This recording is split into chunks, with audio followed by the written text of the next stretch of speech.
Good afternoon, everyone, and welcome to the session 12 from the chapter of oscillations. The topic is the simple pendulum, and based on this topic, I have written here six important points which will help us to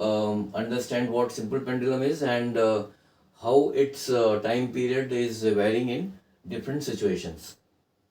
So, the first point here is the definition of simple pendulum,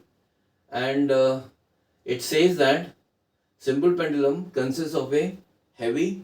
small sized metallic bob which is suspended by a light and inextensible string. Second important point is that it executes simple harmonic motion. SHM is the short form of simple harmonic motion. So, simple pendulum executes simple harmonic motion for very small angular displacement. And if the angular displacement is very small, then its time period is given by T is equal to 2 pi under root L divided by G, where L is the effective length of the string which is connected to the bob of the simple pendulum, and G is the acceleration due to gravity.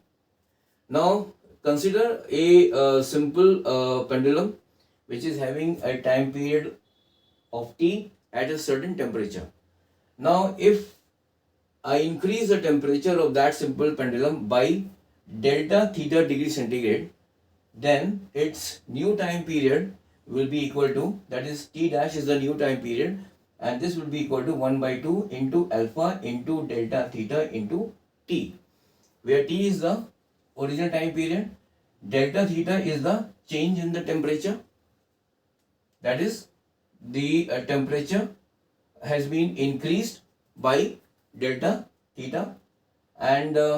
alpha is the coefficient of linear expansion of the string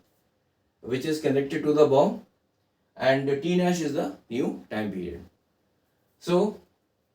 the new time period will be given by 1 by 2 into alpha into delta theta into T, where delta theta is the increase in the temperature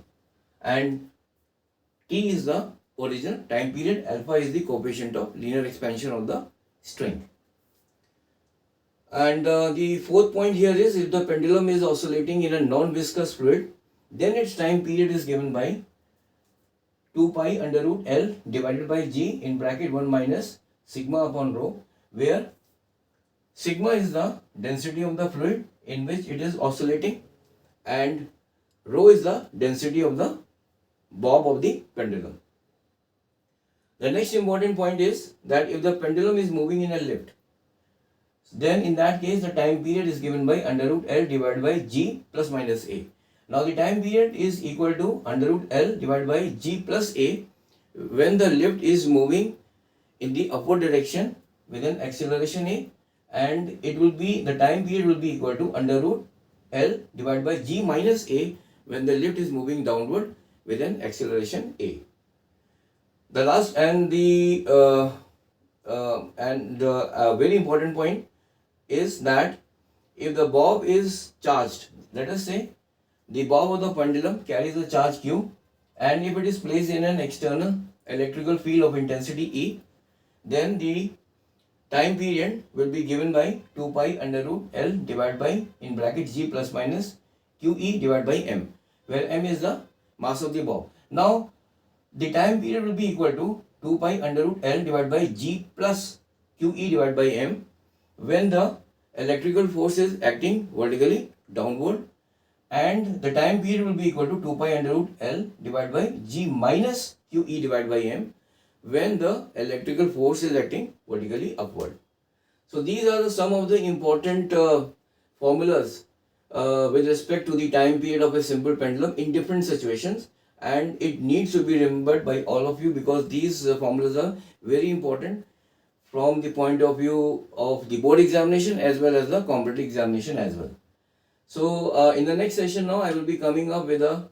numerical problem which will be based on this topic of simple pendulum. So till then, have a nice day. Bye.